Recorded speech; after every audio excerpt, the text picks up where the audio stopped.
saya mau kamu fight dengan saya. Wow. Saya orang petarung. Dia nantang dia. Saya orang ini, orang kelahi, orang tumbuk nih, orang suka fight gitu. Dia bilang. Jadi saya bilang tak payahlah macam ini. Kita tukar yang lain topik. Yuna ambil makan saya, ambillah makanan saya. Tak masalah, saya tak makan sekali. Besok saya makan lagi. Enggak. Makanan saya banyak. Gampang, slow. You fight dengan saya. Saya tanya, saya kalah lagi. Payahlah, yang lain je lah. Tak, you takut dengan saya ke? Mau gitu saya. Saya bukan takut, enggak. Ini khawatir nanti terjadi perpanjangan. Tak masalah. Macam ini, kalau you menang, saya masuk Islam. Tapi kalau you kalah, you berhenti solat. Tahu? Boleh.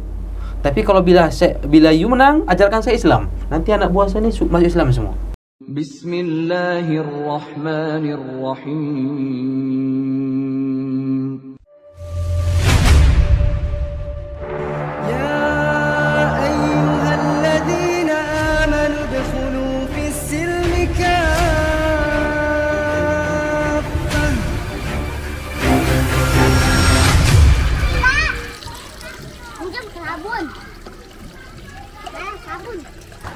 Bismillahirrahmanirrahim. Assalamualaikum warahmatullahi wabarakatuh.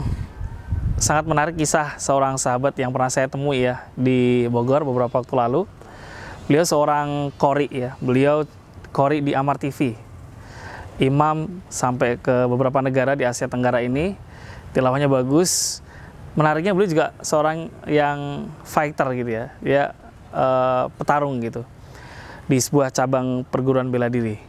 Nah, kisahnya adalah ketika beliau mengajar di negara lain di luar Indonesia, beliau terkena kasus pidana sehingga beliau masuk penjara. Kasus pidana ini bukan berarti beliau penjahat ya, tapi ada satu kasus yang membuatnya terseret. Nah, orang kalau udah sering ke luar negeri tentu akrab dengan istilah overstay dan lain sebagainya. Nah, di penjara inilah ternyata bela diri yang beliau tekuni itu sangat bermanfaat, bahkan hingga suatu waktu beliau harus bertarung dalam penjara dan lawannya terkagum dengan seni bela diri yang beliau bawa dan akhirnya masuk Islam. Nah, kisahnya ini menarik banget. Beliau lakukan itu ketika beliau sedang terpuruk, beliau dalam penjara dan keluarganya nggak tahu.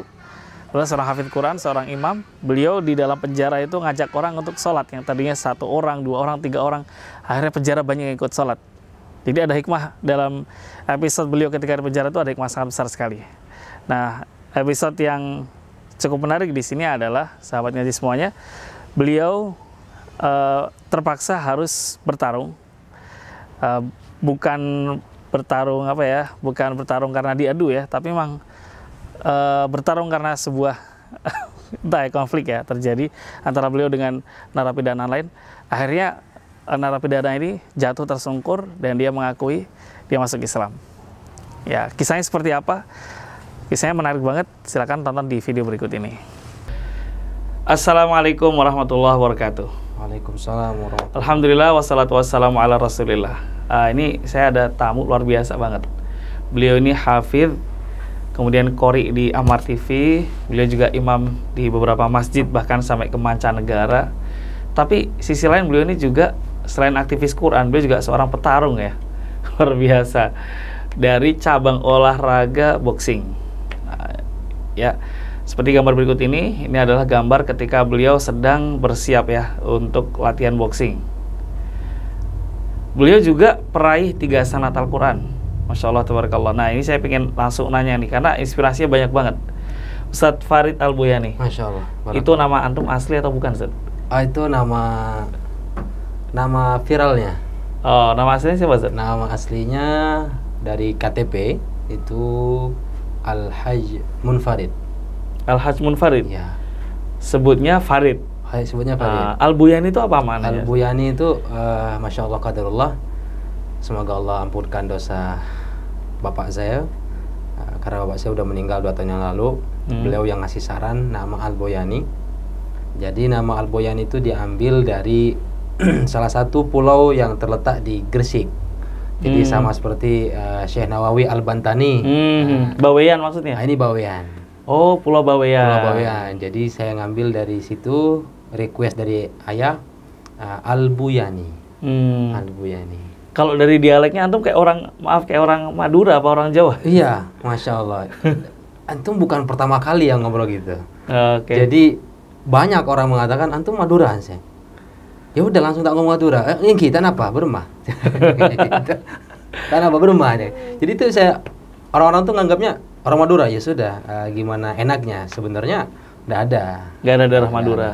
Aslinya dari mana Ustaz? Sekarang ini domisili di Bali ya? Domisili Apa asli Bali. orang Bali atau? Oh enggak. Masya Allah, domisili di Bali kita sudah masuk 5 tahun. Insya Allah Idul Adha ini udah 5 tahun. Masuknya di tahun 2018. Aslinya orang Bawean karena kebetulan memang mama ini keturunan Bugis. Kalau mama ini keturunan Bugis, tempat tinggal beliau di Pulau Bawean. Dan bapak ini beliau punya ID card ataupun bisa dinamakan di Indonesia itu namanya KTP. KTP. Itu beliau punya IC biru yaitu KTP Singapura original asli gitu ya. Permanen residen. Penduduk betul, penduduk asli Singapura. Kemudian nggak tahu menau gimana ceritanya, yang lebih detail lebih banyak lagi beliau sampai punya anak, kami 3 bersaudara. Adik saya nomor 2 dan nomor 3. Dan adik saya nomor 2 salah satunya juga pernah rekaman di Amar TV. Itu adik saya. Siapa namanya di Amar TV? Kalau di Amar TV itu Fahri Al-Boyani.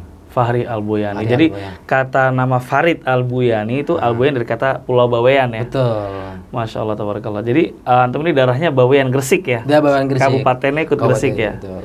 Ustaz, kalau lihat antum ini sampai jadi imam di beberapa negara itu, saya penasaran itu sejarah antum dulu belajar Quran gimana Ustaz? Toib, Masya Allah. Ini pertanyaan yang bagus ya, motivasi buat teman-teman semuanya. Mudah-mudahan ini menjadi kebaikan dan keberkahan buat teman-teman yang lainnya dan untuk saya pribadi. Taib. Dulu ana masuk Ma'had itu di tahun 2005. Tahun 2005 akhir kalau nggak salah itu. Usia 9 tahun. Jadi termotivasi ada beberapa ustadz itu datang ke rumah. Mungkin beliau lagi sedang mengamalkan ilmunya di Pulau Bawean. Kemudian jumpalah dengan salah satu ustadz itu. Ustadz itu bagus. Ustadz itu bagus, pengamalannya, penyampaian Qur'annya juga bagus. Akhirnya saya tertarik dengan beliau. Kemudian diajaklah untuk mondok dan waktu itu usia masih 8 tahun. Usia 8 tahun di ACC sama ibu saya, sama bapak saya itu usia 9 tahun. Akhirnya masuklah pesantren umur 9 tahun di sana sampai selesai 30 Di pesantren apa itu Ustaz? Ada nama pesantrennya Ma'had Wildanus Shalihin. Muteran Gang 5 Kebalen Timur Babaan Surabaya. Oh, Surabaya. Lebih tepatnya sanatnya itu ke Sunan Ampel Surabaya, yaitu tembusnya ke Kidul Hilmi. Kidul Hilmi, Masya Allah, tabarakallah. Jadi karena memang di Sunan Ampel itu orang lebih kenalnya tidak ada Ma'had gitu kan. Jadi tapi di lingkungan Sunan Ampel itu banyak sekali Ma'had. Tetap sanatnya ke Kidul Hilmi. Salah satunya seperti itu. Sampai selesai 30 juz di situ. Sampai selesai 30 juz. Usia berapa tuh Ustaz selesai? Usianya masih muda sih. Kalau dulu karena usia saya masih muda itu di umur 9 tahun tuh masih banyak mainnya Ustaz. Jadi karena masih 9 tahun, jadi usaha-usaha tuh belum menargetkan harus selesai sekian tahun gitu. Jadi kita harus motivasi sendiri, ini harus selesai 3 tahun atau 2 tahun, 4 tahun, 5 tahun gitu. Dan saya pribadi selesainya kurang lebih 3 tahunan. 3 tahun. Tapi dapat syahadahnya itu, dapat ijazahnya itu boleh keluar, salah satunya itu pas sudah 5 tahun. Berarti kurang lebih SMP lah ya, 15 SMP, tahun. Ya. Karena usia saya masih 9 tahun. Kalau misalkan dikasih waktu usia masih 12 tahun, mungkin ini udah nggak tahu kemana gitu. Nah di salah satunya tuh biar betah di pondok, mengikuti ijazah yang wisuda yang kedua. Jadi ada yang pertama terlalu mepet, nanti 3 tahun lagi deh gitu. Hanya ngikutin yang 3 tahun lagi. Selesai 5 tahun jadi. Selesai 5 tahun itu dapat syahadah ya? Ikut syahadahnya. Jadi sudah mutkin ya Sudah mutkin. Terus sejarah dapat sanatnya Ustaz? Sejarah dapat sanatnya ini yang Masya Allah yang luar biasa. Itu sesuatu yang menurut saya itu luar biasa. Untuk dapatkan sanad itu nggak mudah. Salah satunya tergeraknya hati seorang guru ini ngasih sanad nggak nih, cocok nggak dia dikasih sanad nih, kira-kira dengan Al-Quran ini dia seperti apa dan bagaimana ke depannya. Itu lebih tepatnya kepada guru yang memberikan sanad. Masya Allah mungkin udah cocok, hanya diserahkan ke saya selesaikan dulu 30 juz. Saya ambil hatinya guru, saya senangin beliau dan sebagainya, tersentuh hati beliau mungkin, ya kan? Karena salah satunya saya sering juga ngirim Al-Fatihah, wasilah dan sebagainya. Tidak lepas daripada itu semua, beliau ngasih sanad. Ada beberapa teman yang harus hataman kubro. Hataman kubro itu yang duduk 30 juz 1 sampai 30.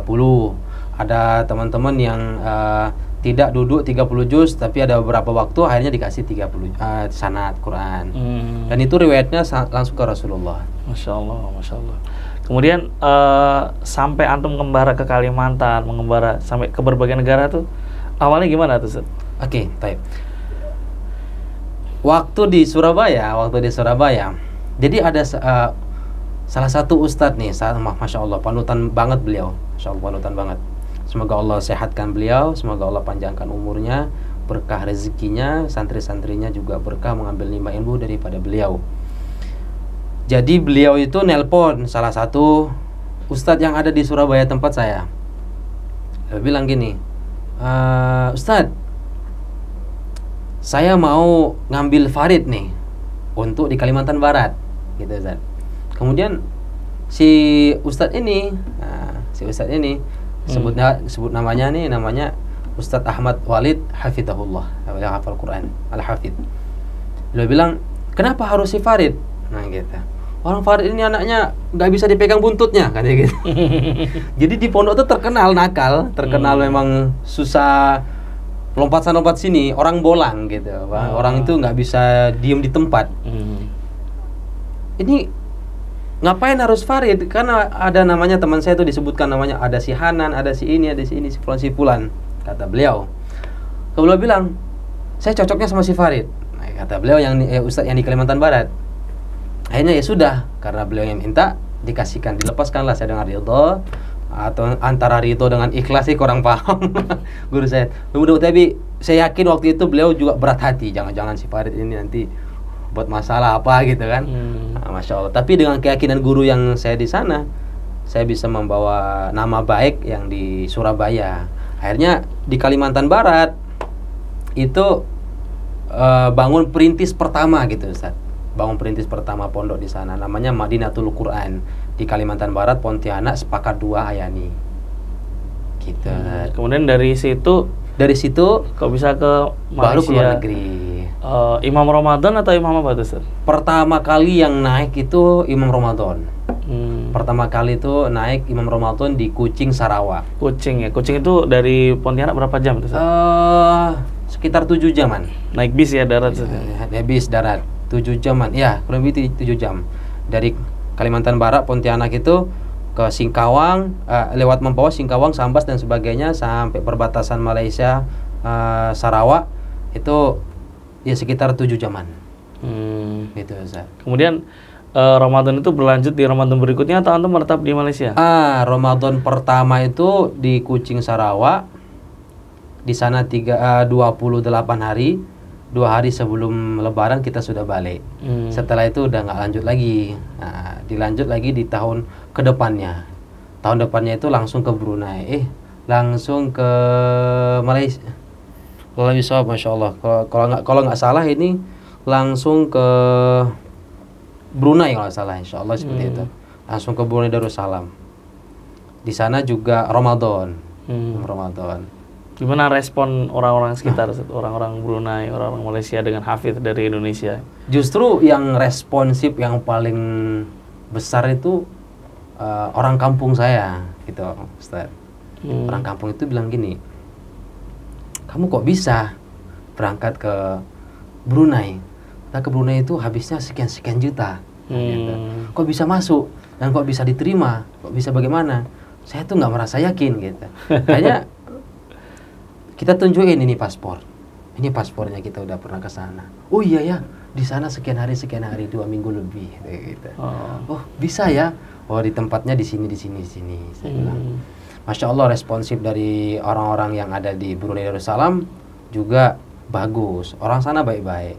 Orang sana sopan-sopan, masya Allah. Masya Allah ya, dengan orang Ahlul Quran itu Betul. Masya banget ya. Sana antum siapa nama Ustaz? Fairuz. Nah, contoh. Di sana tidak dipanggil Ustaz Fairuz, enggak. Sana dipanggilnya Hafiz. Panggilnya Hafiz. Ya, misalkan Ustaz Fairuz ini Hafiz, maka dipanggilnya Hafiz. Hafiz, apa kabar Hafiz? Jadi yang dipanggil nama gelar terakhirnya. Karena ada satu kemuliaan. Di hafal Quran itu ada satu kemuliaan. Di Brunei juga ada satu kemuliaan. Dipanggilnya Hafiz. Hafiz ya. Terus selain Malaysia dan Brunei, di mana lagi Ustaz pernah jadi imam? Ini lanjut nih pertanyaan saya. Masya Allah. Jadi setelah Malaysia, Brunei, kemudian karena memang orang tua juga berasal dari daerah-daerah Singapura gitu, Ustaz. Tentu kita juga ke luar negeri yang beda yang lainnya, Ustaz. Cuman beda daripada bukan lagi imam, tapi juga sharing Quran, kemudian dan sebagainya. Taujih lah ya. Bener. Cuman itu itu lebih ke dari pondok pesantren. Apakah ini bisa menjadi intinya? Pada awalnya tuh mentalnya dulu teman-teman, mentalnya bagus nih untuk keluar negeri karena sering dan sebagainya, hanya dikirim yang ini. Ada sebagian teman-teman saya tuh yang sudah buka mahad ataupun sudah nikah dengan teman-teman yang ada di Malaysia, itu dia nikah sama orang Malaysia, akhirnya dia buka mahad di Malaysia. Gitu. Nah ini yang menarik nih, kapan antum mulai masuk bersinggungan dengan dunia boxing? Apa dulu karena sulit dipegang buntutnya dikasih bela diri sekalian ya? Nah, jadi ada kisahnya waktu di pondok Surabaya itu pernah belajar namanya kungfu. Itu pelatihnya Pak Jamal, orang Sidoarjo. Beliau melatih kungfu dan teman-teman mudah-mudahan nonton semuanya. Yang satu angkatan dengan saya dulu sering sparring di sana, sering nangis bareng dan sering baku pukul bareng di pondok. Sekarang sudah pada gede-gede dan semuanya sudah mengamalkan Qur'annya. Nah, dari sana tuh ada basic kelahi. Sebenarnya di pondok tuh ada kisah-kisah yang unik di pondok. Baru bersentuhan nanti ke ceritanya ke boxing. Gimana tuh? Jadi ada satu masa di pagi-pagi itu teman saya Effendi dari Madura, dia belanja untuk masak. Karena kami di pondok itu masak sendiri. Masak untuk contoh nih 60 orang, yang masak tuh 3 orang atau 2 orang. Jadi masak untuk semuanya. Beliau ini minjam sepedanya Ustadz yang ngajar di sana. Merek sepedanya tuh Polygon. Polygon. Pas lagi gayung. Pas lagi gayuh di depan gang tuh aneh stop saya. Oh, mau kemana? Ada mau jalan deh, pusing ya nih, mau keluar dulu. Nggak boleh, ini harus izin ddulu ini punya Ustadz ini. Udah nggak apa-apa, urusan belakang deh gitu kan. Jadi aneh salah satunya susah dibilangin gitu. Aneh ngambil sepeda itu langsung jalan. Pas jalan gitu di persimpangan Jalan Samporna itu ada salah satu penjara tertua, penjara Belanda kalau nggak salah. Di situ ada salah satu TNI, markas TNI. Jadi pas perpulangan mau masuk ke pondok itu nabrak sama salah satu anggota TNI. Orang lagi jaga tuh nabrak. Beliau lagi naik motor, Beliau lagi naik motor, aneh dari sini. Jadi beliau ini markasnya itu sebelah kanan, aneh sebelah kiri. Jadi pas lagi pertama kali belok terus. Nah, posisinya itu aneh langsung berdiri, Zat. Jadi aneh nggak jatuh.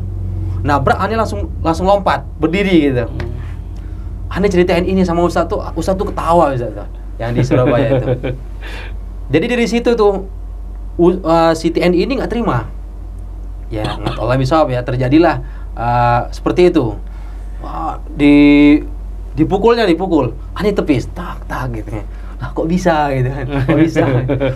Ada yang mukul lagi, aneh tepis. Ada beberapa satu pukulan tuh kena pipi, pak gitu.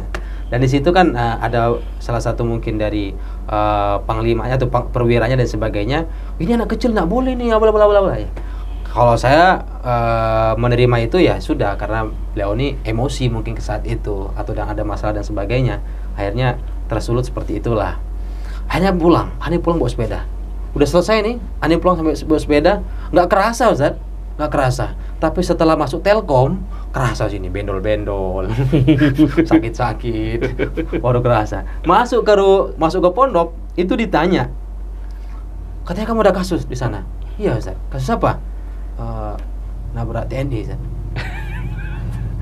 Orang naik motor ditabrak pakai sama pesepeda ya. Kocak banget nih. Habis itu kena kamu? Enggak Ustaz. Ani bohong mau Ustaz. Enggak Ustaz. Itu apa benjol? Sedikit Ustaz. kena sedikit saya bilang. Terus kalah apa menang?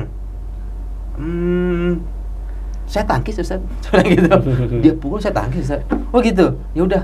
Istirahat aja, istirahat langsung. Jadi nggak dimarahin, nggak apa semua. Cuman yang heboh tuh yang punya pondok, yang heboh. Ini anak kecil gimana kok bisa keluar tanpa izin, bla bla bla. Itu kisah di pondok dulu Ustaz. Yang sekarang sudah lebih jauh, lebih baik dan lebih ketat, masya Allah. Itu di zaman dulu. Setelah itu ada jiwa lah kelahi di situ Ustaz. Ada jiwa kelahi. Setelah selesai 30 juz, Ani pas usia masuk 15, 16, 17 tahun, Ani dikirimlah ke Kalimantan Barat. Umur 17 tahun. Nah, di sana itulah ada salah satu yang mendaftarkan saya itu ke MTQ. MTQ itu KTQ. MTQ gitu. Musabaqah Tilawatil Quran. Dibilangnya, antum harus ikut. Antum punya menguasai beberapa nada, kata beliau. Antum harus ikut. Ada izin sama guru, Ustaz. Sama Ustadz Mahdi nih. Ustadz Mahdi orang Pontianak yang ngajak Ani itu, yang minta sama Ustadz Walid, yang Ustadz Walid mengatakan ini nggak bisa dipegang buntutnya ini, kok bisa diajak ke Kalimantan Barat gitu. Ani bilang sama Ustadz, Ani mau ikut MTQ. Beliau bilang gini, ya terserah kamu. Dengan muka datar, muka yang nggak enak, dengan izin atau iya pandanya, dibilang terserah kamu. Ani keluar dari kamar, Ani mikir, ini tanda-tanda iya apa enggak sih gitu. Ada gitu Ustaz. Ternyata Ani mutusin nggak usah deh, saya juga nggak setuju gitu. Cuman udah keburu didaftarin, Ani ikut aja prosesnya. 4 hari kita di hotel gitu Ustaz. 4 hari di hotel untuk ikut MTQ itu di Bangka Belitung. Oh, mewakili. Ya. Bangka Belitung ya, berarti terbang jauh ya ke Sumatera. Jauh. Itu hadiahnya salah satunya berangkat umroh kalau nggak salah dan berapa dan sebagainya. Sama sarung tinju? Enggak? Udah, itu beda lagi ya? Juara berapa? Itu pokoknya Di MTQ juara berapa? nggak masuk. MTQ nggak juara? Nggak masuk. Tapi kok bisa dapat umroh? 4 hari nggak dapat umroh. Jadi hadiahnya umroh sama 60 juta gitu. Nah, cuman karena memang terngiang-ngiang, nggak enak ini saya bilang. Dapat izin dari guru juga enggak, ya kan? Terserah gitu. Akhirnya selama 4 hari itu Ani putusin, udah nggak ikut, Ani putus. Ani lepas dari hotel itu, Ani pulang. Ani pulang ke pondok yang di Kalimantan Barat itu. Balik asrama gitu. Pas di asrama itu ada teman, Ustadz, antum kan suka kelahi-kelahi nih. Ada santri ngomporin. Di sana tuh ada tuh, kata gitu. Ada tuh pelatihan namanya kalau nggak salah tuh kickboxing gitu. Ani pertama tuh Ani datang ke tempat kickboxing itu. Ani baca tulisannya. Namanya Wushu Sanda. Wushu Sanda, disitulah. Tapi tercetusnya kickboxing. Ani ikut latihan 3 kali, 4 kali, 5 kali, 6 kali. Ani langsung didaftarin masuk ke Pro-Prof. Nggak ngikutin seleksi. Propon apa tadi? Pro-Prof. Pro-Prof itu apa? Pro-Prof itu pertandingan antar kabupaten. Antar kecamatan. Provinsi. Antar provinsi. Pro-Prof. Jadi saya mewakili Sambas. Dan cabang bela dirinya boxing. Wushu, pertama Wushu karena ini pertandingan Wushu Sanda. Jadi cuman tapi pukulnya nggak seperti yang lainnya. Jadi benar-benar buk ya. Dan itu betul-betul matang gitu ke badan. Yeah. Dan latihannya subhanallah. Dari situlah tercintanya jadi Wushu dan Allah karuniakan waktu itu juara 2 di Sambas itu. Di Kalimantan Barat di Pontianak itu mewakili Sambas. Jadi dapat perak saya Ustaz. Pertama itu. Disitulah terjunnya mulai itu. Wah kok seneng, enak, seru di kickboxing ini kan. Lanjut sampai seleksi prapon, sampai ke Bandung, sampai kelahi di jalan. Oh gitu ya. Jadi sejarahnya suka boxing itu awalnya seneng berantem waktu kecil. Paling seneng kelahi. Seneng kelahi. Paling Jadi seneng kelahi. kalau bisa cari masalah biar kelahi. Oh. Itu gimana? Nah, jadi kalau misalkan ada orang bilang sparring yuk, ayo gitu. Nah, Itu nggak emosi kalau kena pukul. Kalau dulu sih emosi, kalau lebih ke sekarang nih lebih ke nyantai aja gitu. Dia mukulnya kayak gimana? Kadang-kadang kan dia mukul dulu gitu, saat mukul dulu, oh powernya sekian, kita bisa ngukur. Oh ini cuma 60%, 70%. Jadi kita bisa ngukur. Oh gini, udah permainannya gimana? Dia kuatnya di kaki atau kuatnya di handnya atau kuatnya di knee atau di sebagainya. Ada tendangan T-nya dia lebih kuatnya di mana gitu. Oh ya di sini kita bisa ngimbangin. Kalau di wushu itu bisa main grappling, Zat. Main bawah sebagainya. Main jatuh, main bantingan dan sebagainya. Kemudian antum sebagai imam masjid di berbagai masjid, kemudian tokoh Quran lah ya, Masya Allah, Qori Amar TV gitu loh. Terus karir di boxing gimana nih? Lanjut apa enggak nih? Latihan terus nggak apa udah berhenti punya anak? Jadi karir di boxing itu tidak berhenti sampai orang tua saya meninggal. Orang tua saya meninggal 2 tahun lalu baru saya berhenti. Berarti artinya kan berhentinya setelah COVID. Maksudnya naik ke atas ring. Naik ke atas ringnya nih berhenti setelah itu. Sekarang lebih fokus ke Qurannya dulu. Sewaktu-waktu misalkan ada berubah lagi mungkin pikiran dan sebagainya, bisa naik lagi, bisa turun. Tergantung Mood ya? Mood, berat badan. Karena memang lagi dibutuhkan juga kadang-kadang gitu kan untuk mewakili salah satu sasana, ya udah main aja gitu. Oh nanti main di kelas 69 70 naik gitu. Yang syahadat. Tapi artinya latihan lanjut terus ya? Latihan seminggu itu kalau yang di Bali kemarin tuh seminggu sekali. Latihan tuh seminggu sekali. Kemudian biasanya itu seminggu 2 kali atau 3 kali. Dan ini pas mau tanding kadang-kadang seminggu tiap hari kan nggak sampai seminggu sekali, tiap hari Ustaz. Oke, terus ada kisah unik nih. Beliau pernah tinju di dalam penjara. Ya. Kemudian dari situlah ternyata tinju itu jadi jalan hidayah bagi lawan sparring beliau. Ustadz Farid Al-Boyani, ada satu kisah yang saya ingin sampaikan sedikit aja karena lengkapnya saya juga nggak tahu. Kita akan naikkan ke beliau. Oke, buat kalian, beliau ini asalnya adalah Bawean, Kabupaten Gresik, Ustadz ya? Kabupaten Gresik. Coba yang dari Bawean, Surabaya, Sidoarjo, Gresik, coba absen di bawah siapa aja. Atau siapa yang kenal beliau, silakan absen di bawah ini, namanya siapa, dari kabupaten mana. Nah, beliau ini ada satu kisah, beliau pernah bertarung dengan salah seorang narapidana di sebuah penjara sampai orangnya akhirnya kalah dan akhirnya masuk Islam. Masuk Islamnya karena ente paksa, kalau nggak masuk Islam gua tonjok nih. Gue matiin atau gimana, Sir? Nah, kisahnya perlu antum jelasin. Baik. Gimana? Jadi kisah pertama masuk ke penjara itu karena ana ngajar di salah satu mahad di Johor Baru, kalau nggak salah Batu Ampat, kalau nggak salah itu tempatnya. Kemudian qadarullah intinya masuk penjara gitu. Di penjara itu yang kata orang tuh notabene itu jelek ya. Ya pasti, Ustaz. Pasti banget ini. Kalau orang baik nggak masuk penjara, Ustaz. Hotel. Benar. Tapi kalau kita kickback cerita tentang Nabiullah Yusuf juga orang baik ya. Orang baik. Orang baik yang dikriminalisasi ya. Benar, dan itu seperti itu miripnya. Ya, okay. Ceritanya mirip seperti itu. Cuman kalau Nabiullah Yusuf difitnah karena dengan Siti Zulekha kan dan sebagainya. Kalau ini yang diangkat dengan kisah seorang anak gitu lah yang dia kurang dalam pemikirannya. Kemudian saya juga mungkin ada ketidakterimaan, akhirnya saya dimasukkan ke penjara, dan di penjara itu juga banyak kisah-kisah dalam penjara itu. Antum masuk sebagai narapidana yang dikriminalisasi gitu? Salah satunya seperti itu. Oh gitu. Boleh diceritain nggak kasus apa itu? Masuk ilegal atau gimana tuh? Itu masuknya resmi itu. Iya, maksudnya masuk negara ilegal atau gimana? Oh, masuk negaranya ilegal? Ilegal apa legal tuh? Legal tuh apa sih? Ilegal itu yang nggak pakai izin, nggak ada visa tinggal, antum masuk gitu. Oh, kalau ilegal nih resmi.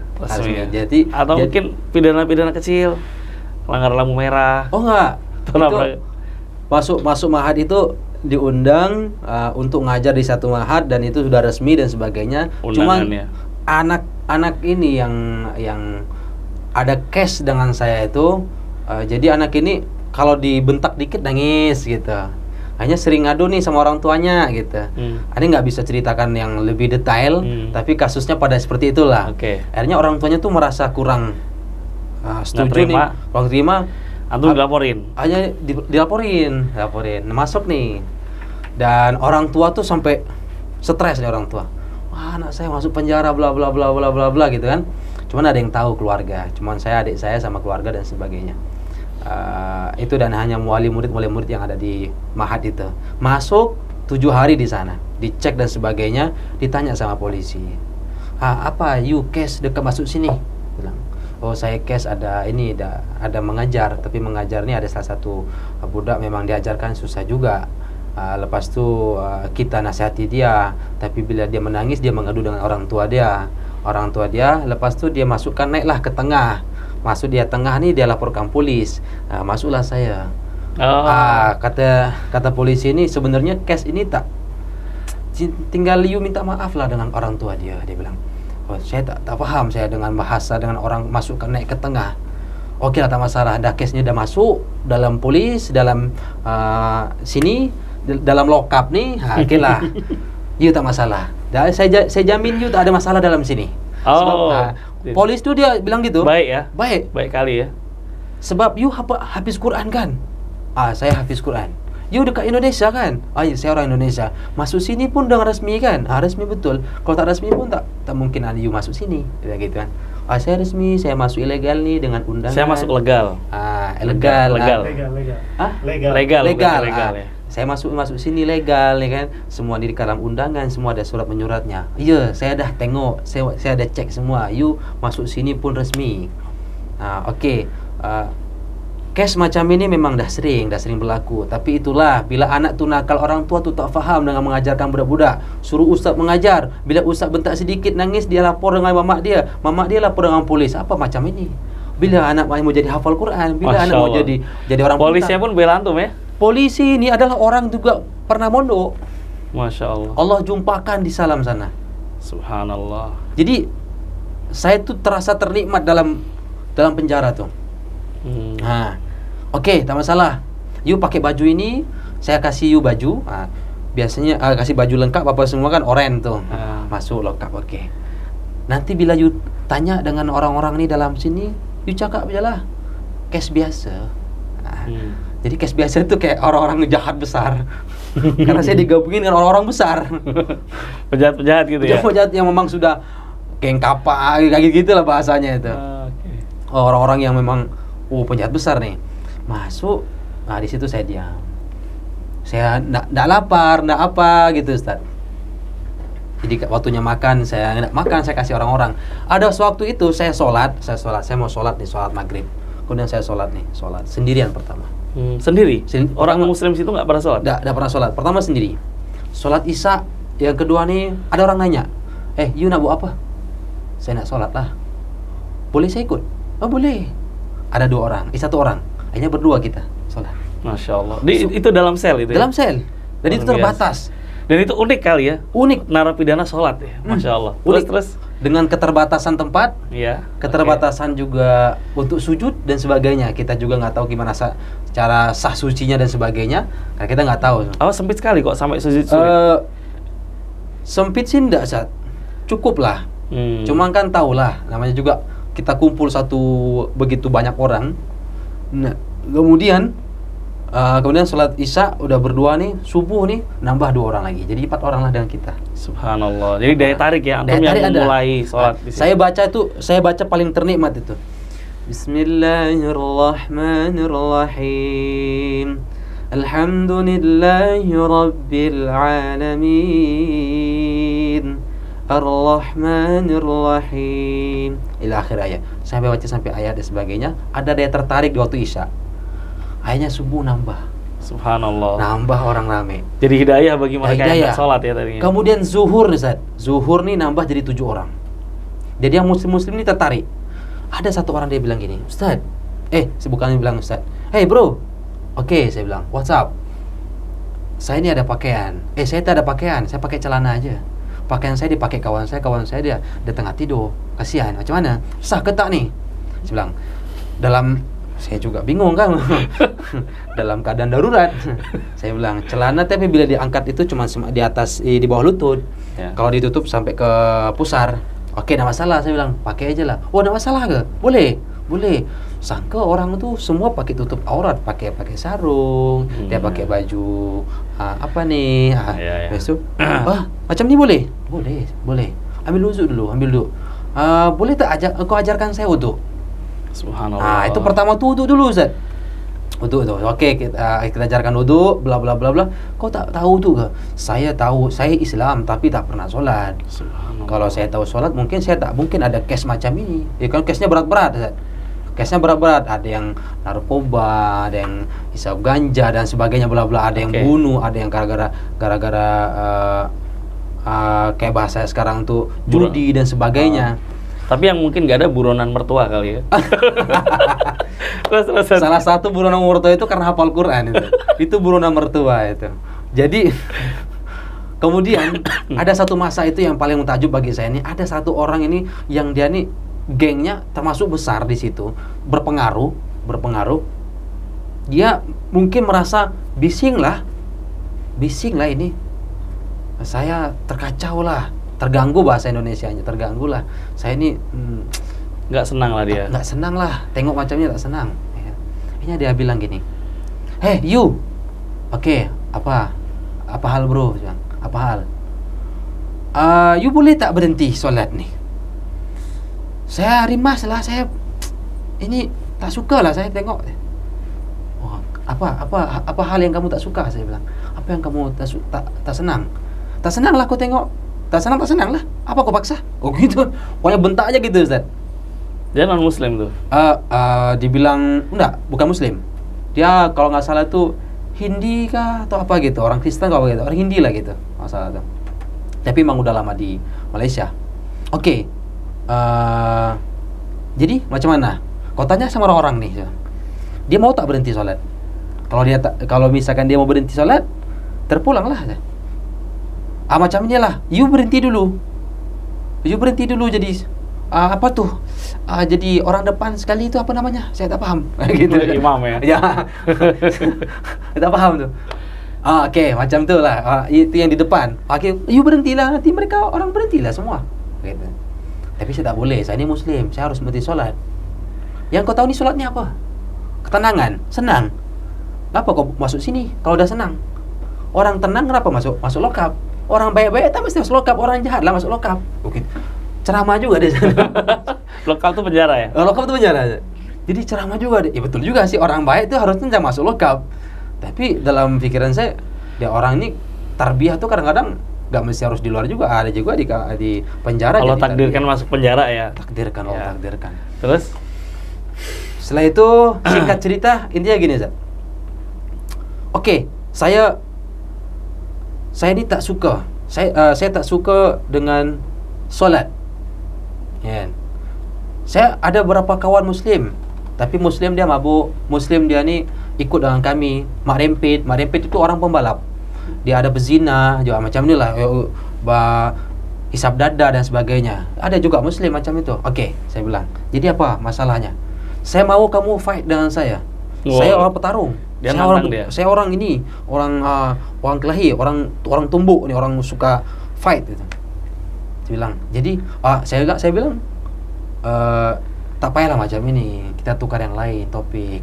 You nak ambil makan saya, ambillah makanan saya. Tak masalah, saya tak makan sekali. Besok saya makan lagi. Enggak. Makanan saya banyak. Gampang, slow. You fight dengan saya. Saya tanya, saya ngalah lagi. Payahlah, yang lain je lah. Tak, you takut dengan saya ke? Mau gitu saya. Saya bukan takut. Enggak, ini khawatir nanti terjadi perpanjangan. Tak masalah. Macam ini. Kalau you menang, saya masuk Islam. Tapi kalau you kalah, you berhenti solat. Tahu? Boleh. Tapi kalau bila you menang, ajarkan saya Islam. Nanti anak buah saya ni masuk Islam semua. Suka aja. Masya Allah. Situlah di situ saya tertarik itu. Itu. Atlet pencakdor ini. Terus gimana, Ustaz? Ya Allah, salam. Jadi pas pertama dia bilang jangan kuat-kuat ya, jangan kuat. Kita slow aja. main slow-slow, nyantai-nyantai dia bilang. Tapi pukulan dia keras, Zat. Buk ke sini, Zat. Sakit tuh. Dalam hati saya, ini bukan pelan, saya bilang. Ini keras sekali. Ini keras sekali, saya. Dari situ, ya udahlah, saya kasih pukul gitu. Saya main bagian bawah tuh bagian rusuk. Pup.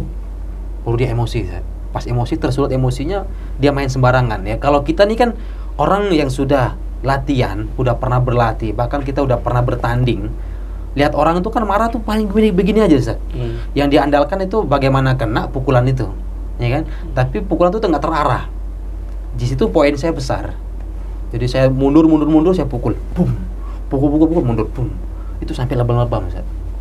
Lebam-lebam, jatuh. Itu nggak ada wasit ya? Nggak ada wasit. Ditonton banyak orang. Tonton orang banyak. Tonton dalam penjara. Itu ketika dia jatuh nggak ada yang nolong juga? Yang lain tuh gini-gini. Ayo, gitu, Zat. Jadi kita tuh kayak sabung ayam, Zat. Allah, sabung ayam. Pendukung antum cuma 7 ya? 7 doang, Zat. Itu pun 7 bimbang. 7 tuh bimbang, khawatir nanti saya kalah berhenti sholat, ya kan? Nanti ikut dia, gitu. Kemudian situ dia jatuh, berdiri lagi. Jatuh, Ani pukul dadanya, boom, gitu. Tuh jatuh, berdiri lagi, Ani pukul mukanya, Zat. Tapi di situ, masya Allah ya, alhamdulillah. Setelah dia jatuh, dia bilang, ya udah, saya kalah, saya minta maaf. Bilang.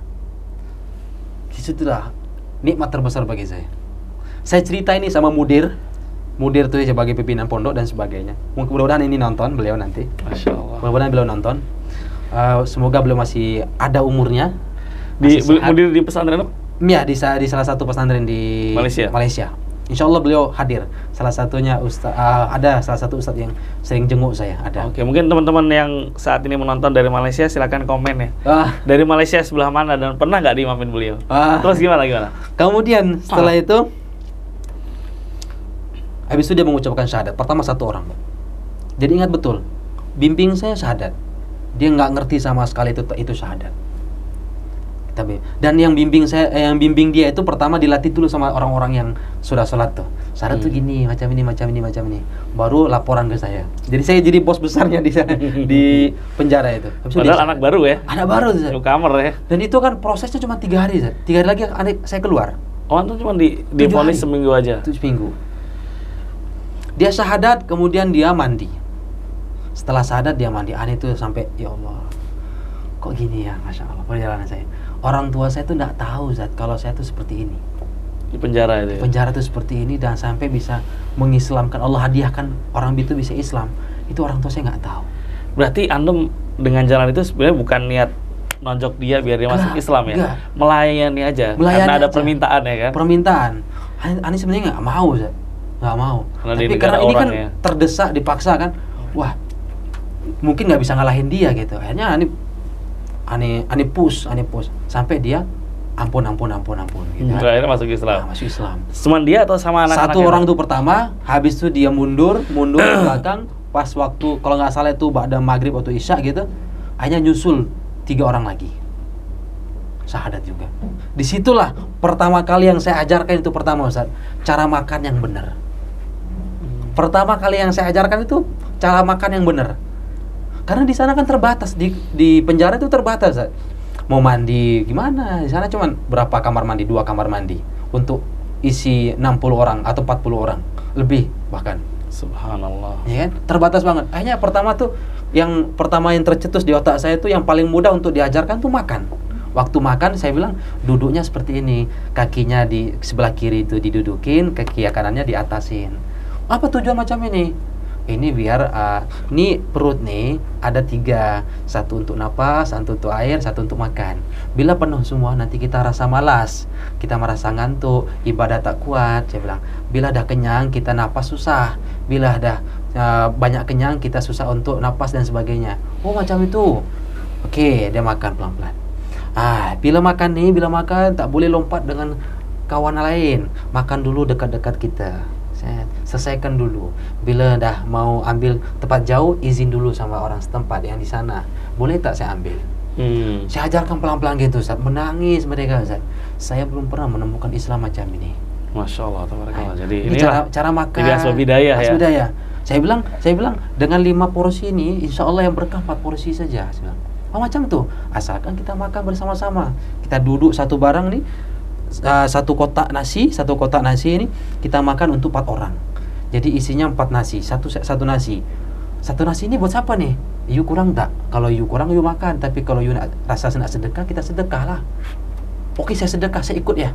Dia sedekah, nambah lagi orang masuk Islam. Subhanallah. Semenjak saat itu sholat jamaah berlanjut terus. Berlanjut dan rame. Nggak ada tantangannya. Nah, ajibnya itu Ustaz, ajibnya itu. Yang 7 orang menjadi 12 jadi 20 sampai 30. Terus ya banyak terus. Terus. Sampai saatnya saya ajarkan mereka tentang apa ya? Tentang sholat ya. Macam mana saya nak baca? Niat macam mana niat? Misalkan saya imam, you ikut saja apa yang saya niatkan. Saya jadi imam, you ikut saja. Saya sholat di belakang dia, ikut. Oke, macam ini.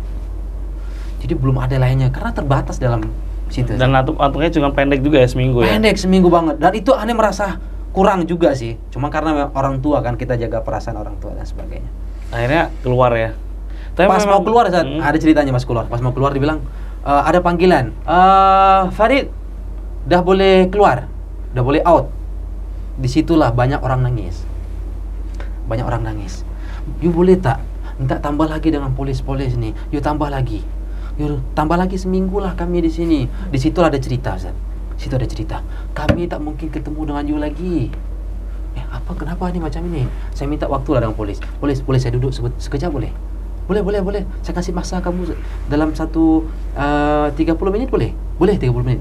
Karena polis itu nonton juga, monitor dia kan, ada kamera-kamera, Ustaz. Dia bilang, saya tak mungkin lagi jumpa dengan kamu. Kenapa? Saya kena vonis mati. Vonis mati karena saya case terlalu besar. Kan? Bisa jadi hukuman saya hukuman mati. Kalaupun tak, saya kena vonis seumur hidup. Kalau ini satu saya 40 tahun, yang satu 60 tahun, yang satu 12 tahun, satu 40. Saya 7 hari, Ustaz. Dia merasa bilang, saya kurang kamu kawankan sini, boleh? Sampai saya bisa pandai mengaji, boleh tak? Saya bilang, saya sih boleh, tapi mahkamah tak boleh. Mahkamah dah putuskan saya untuk keluar lah. Nah, paspor dah di ujung hari. Paspornya udah di ujung hari, udah mau habis nih, Ustaz. Harus balik ya? Harus balik. Keluar. Visa. Keluar, hanya ditanya sama polisi. Dia bilang, apa yang udah buat? Apa yang buat dalam lokap nih? Saya buat macam ini. Menangis polisi itu. Saya belum pernah ketemu macam ini. Direkam, mudah-mudahan rekamannya masih ada di polisi itu. Dia bilang, saya nak dengar kamu langsung baca Al-Quran. Boleh tak? Polisinya, saya bacakan ayat. Pertama yang saya bacakan itu surat Al-Muluk aja. Baca surah Al-Muluk itu saya baca. Bismillahirrahmanirrahim. Tabarakalladzi biyadihil mulk wa huwa ala kulli syai'in qadir. الذي خلق الموت والحياة ليبلوكم أيكم أحسن عملا وهو العزيز الغفور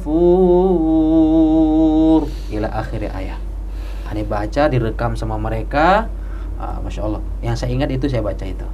Direkam, habis itu dia bilang dijemput sama orang-orang dari orang-orang wali murid.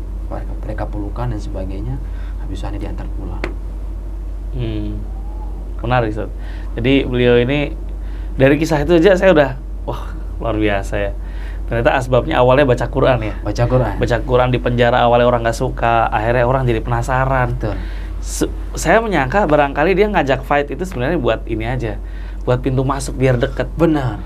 Kalau langsung tahu-tahu ngomong kan, lu siapa gitu kan. Tapi kalau udah pernah fight, pernah kalah, pernah menang kan, jadi ada cerita gitu. Mungkin fight itu sebenarnya dia nggak serius-serius amat mau fight mungkin ya. Mungkin dia tertarik dari bacaan Quran antum itu, masya Allah, luar biasa. Jadi ini semuanya karena berkah Al-Quran, Ustaz. Jadi ada memang juga ada cerita kan sahabat juga yang memang fight itu kan. Ya salah satu sahabat yang diancam kalau minum satu racun ini akan mati. Padahal sahabat ini meneguhkan racun itu, dia tertawa saja. Nggak ada apa-apa, la haula wala quwwata illa billah. Bismillahirrahmanirrahim. La yadurru ma'asmihi syai'un. Khalid bin Walid. Jadi nggak ada apa-apanya. Jadi semua itu tergantung keyakinan dia kepada Allah gitu. Jadi saya bilang ya udah, Al-Qur'an ini menjaga saya gitu. Bismillah ya. Kalau memang betul ini jalan hidayah, kalau ini perlu saya lakukan. Tapi bukan kemaksiatan Ustaz ya, bukan kemaksiatan yang terlalu berlebihan, harus begini begitu. Dan ini untuk membuktikan dia bisa, mungkin saya akan masuk Islam kalau saya puas dengan ini gitu Ustaz. Ya udah saya memberikan apa yang dia mau. Kenapa harus ada benjolan gitu? Tapi yang buat itu dia senang, dia belajar. Cuman sayangnya memang nggak ada ikrar, nggak ada apa. Dan itu dimonitor sama polisi di sana. Dan mudah-mudahan nggak lama ya. Mudah-mudahan dengan ini mungkin selanjutnya aja jadi ada gerakan dakwah dalam penjara. Betul. Apa tadi lokap ya? Dan itu sama mudirnya dicari, Ustadz.